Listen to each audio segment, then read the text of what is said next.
I'm Stephanie. The courtroom was filled with a hushed silence, the air thick with tension. I sat there, watching as my father, Victor Thompson, stood at the defendant's table. He looked thinner than I remembered, his hands clasped tightly in front of him, as if that simple act could undo the mess he'd created. The judge's voice boomed through the room as she read the charges: identity theft, filing false financial statements. My father nodded, his face a mask of resignation. He'd already agreed to the plea, but hearing the words out loud still hit me like a punch in the gut. He spoke only once, his voice low but clear. I assumed her consent, he said, glancing briefly in my direction. Because family. Those words were like a sharp blade, cutting through the silence and leaving a trail of pain in their wake. The judge leaned forward, her gavel resting on the bench. What you assumed was ownership, not consent. What you called family was entitlement, not love. Her words landed with a thud, heavier than the sentence that followed: 18 months in state custody, restitution payments, and supervised release. As I walked out of the courtroom into the chill of spring rain, I couldn't help but reflect on how I'd gotten here. It all started on an ordinary afternoon at the hospital. I was a nurse, working in the pediatric wing. I loved my job, spending time with the kids, trying to make their stay as comfortable as possible. I was standing outside little Oliver's room, watching him excitedly show me how fast he could build a Lego castle, when my phone buzzed in my pocket. Normally, I'd ignore calls during my shift, but something made me answer this one. Hello, this is Stephanie Thompson, I said softly, stepping into the hallway. A gruff male voice on the other end introduced himself as Mark Harris from Pacific Coast Bank. His tone was cold, business-like, as if he were discussing a minor inconvenience. I'm calling regarding your delinquent mortgage payments. You're 90 days behind on the loan for Ocean View Drive. The balance owed is $600,000. My mind went blank. I didn't have a mortgage.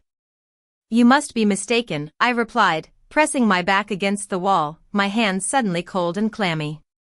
He insisted that their records showed otherwise and asked me to confirm the last 4 digits of my social security number. Reluctantly, I gave them. He read them back, and my heart sank. Then, he told me about a listed income nearly double my actual salary and a credit score in the high 700s. It couldn't be mine. Ocean View Drive. The name was familiar. It was a beautiful area, overlooking the ocean. My father had been going on and on about a house there, joking that I should come visit once he'd settled in. I ended the call, my hands shaking. I returned to Oliver's room, but I couldn't focus. The thought that my name was somehow on that house haunted me. My life before this was simple. I lived in a small 1-bedroom apartment above a bakery in Greenfield. It was far from perfect, with a creaky floor and a mailbox that I'd secured with a padlock after a neighbor's mail was stolen. But it was mine. I paid my rent on time, enjoyed a cheap cup of coffee from the bakery downstairs every morning, and spent my days off hiking in the nearby forests. My father, on the other hand, had always been a big dreamer. He'd been in the real estate business for years, his name on signs outside half-built houses all over the county. He specialized in luxury home renovations, creating beautiful, high-end properties. When I was a kid, he'd take me to his job sites. I'd watch in awe as he shouted instructions to his crew, and he'd let me hammer a few nails into scrap wood. People used to look up to him, trust him with their biggest investments. But the market changed. A recession hit, and a bad business partnership nearly destroyed his company. I watched as his pride started to crack, like a well-built house in an earthquake. He refused to admit defeat, always saying that he was just one big deal away from getting back on top. At family dinners at our home in Pinewood Ridge, he'd try to mask his frustration with humor. He'd carve the roast and tell jokes about using every trick in the book to stay ahead. He'd call me his responsible one, praising my steady job, and sometimes, half-jokingly ask to see my pay stubs. I'd laugh it off, not realizing the danger. 2 days later, I walked into the downtown branch of Pacific Coast Bank. My palms were sweaty against the folder I carried, which was mostly empty. A manager named Brian Davis led me to a glass-walled office. He slid a thick file across the desk, each page protected in plastic sleeves, as if it were evidence from a crime scene. "Here's the application," he said, tapping the header with his finger. My name was printed in bold at the top, followed by all sorts of information that was correct but misused. There were income verifications I'd never provided and closing disclosures stamped with a notary's seal. The notary's name was real. I recognized it from other local documents. The signatures looked convincingly like mine, but I knew they weren't. My father had taught me to press hard when signing, so no one could lift my signature. Whoever forged these knew that too. I asked for certified copies, my voice steady but my insides churning. Brian told me that if I was claiming I didn't sign these, I should contact the Federal Trade Commission and the police. By the time I walked out into the drizzle, I'd already placed fraud alerts with the major credit bureaus, filed an affidavit with the FTC, and made an appointment with the city's Financial Crimes Unit. Detective Ethan Reed met me at the precinct. He was direct, showing me that the mortgage application was submitted from an IP address that matched my father's workshop. It was a place I had so many childhood memories of, the smell of sawdust always lingering in the air. Ethan also told me about the property's unusually fast closing and the planned cash-out refinance. If it had gone through, another $200,000 would have been taken out in my name. And there were unpaid bills from contractors piling up. It was clear this wasn't a spur-of-the-moment mistake. It was a calculated plan, driven by my father's desperation and pride. That night, my mother, Lily, called me. Her voice was low, as if the walls were listening. "Stephanie, please don't go to the police. Your father is proud, but he's not a bad person. Let us handle it at home. If this goes public, it'll ruin him." I was tempted to laugh. My credit was already in ruins, my name sullied. But I kept my voice calm. "Mom, the bank, the recorder's office, and the police already know. It's out of our hands now." The days that followed were filled with paperwork. I drafted letters to confirm the fraud alerts, submitted dispute forms to the bank, and swore out an affidavit of non-participation. Each envelope felt like a burden, as if I was sealing my fate. I went to a notary in Silverton to sign the documents. As I pressed the pen hard into the paper, just as my father had taught me, I heard his voice in my head, "Press deep enough, and no one can lift your signature." The irony was overwhelming. Detective Reed found more evidence. He showed me a bankruptcy petition filled with my information, along with pre-written hardship letters. It was clear my father had planned to push me into bankruptcy.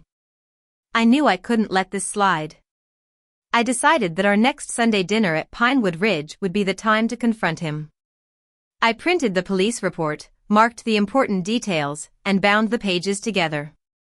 On Sunday, I walked up the steps of the house I'd grown up in.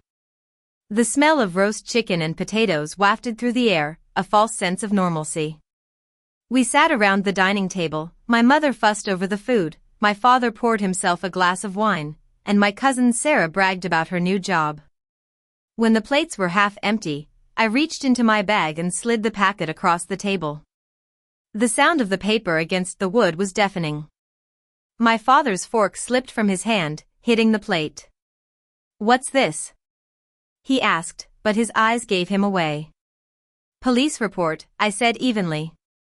"Identity theft, mortgage fraud, and bankruptcy papers you wrote in my name." Color rose in his face.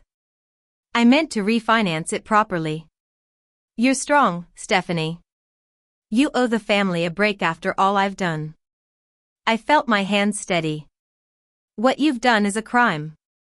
You forged my signature, destroyed my credit, and tried to ruin my life to save yourself." My mother gasped, her eyes wide. Sarah tried to intervene, saying it wasn't the time or place. But I was done keeping quiet. Just then, my phone rang. It was Detective Reed. I answered on speaker. "We're moving forward with charges," he said. The words hung in the air like a dark cloud. My mother's eyes filled with tears, torn between disbelief and grief. My father sat there, his jaw clenched, as if holding back a storm. After that dinner, my father stormed out of the house, muttering about ungrateful children. My mother packed a bag and went to stay with her sister. The news spread fast. Neighbors who once respected my father now whispered when they saw me. Contractors started filing claims against him. The bank accelerated the foreclosure proceedings, and the beautiful house on Ocean View Drive was slipping away. I stood outside my father's workshop a week later as the police carried out boxes of files. It was a stark reminder of what he'd done. Extended relatives called, telling me to withdraw the charges, but I knew I couldn't. Protecting him would mean sacrificing my own future. The legal process took its toll, but slowly, things started to improve. The bank removed the debt from my record, the credit bureaus cleared my name, and the house on Ocean View Drive was finally off my back. I went back to my job at the hospital, throwing myself into taking care of the kids. Therapy helped me deal with the guilt and grief. By summer, I signed the closing papers for a small cottage in Greenfield. The mortgage was manageable, and for the first time in a long time, every signature on the documents was truly mine. I planted a young cherry tree in the yard. I watched as its branches swayed in the breeze, a symbol of new beginnings. My mother and I started having more honest conversations, and while contact with my father was limited, I knew this new distance was necessary. I also started volunteering with a non-profit that helps victims of identity theft. I share my story, showing others how to protect themselves and rebuild their lives. As I sit in my garden, watching the cherry blossoms fall, I know that life has a way of moving forward. The scars from what happened will always be there, but I'm determined to build a future that's honest, true, and mine.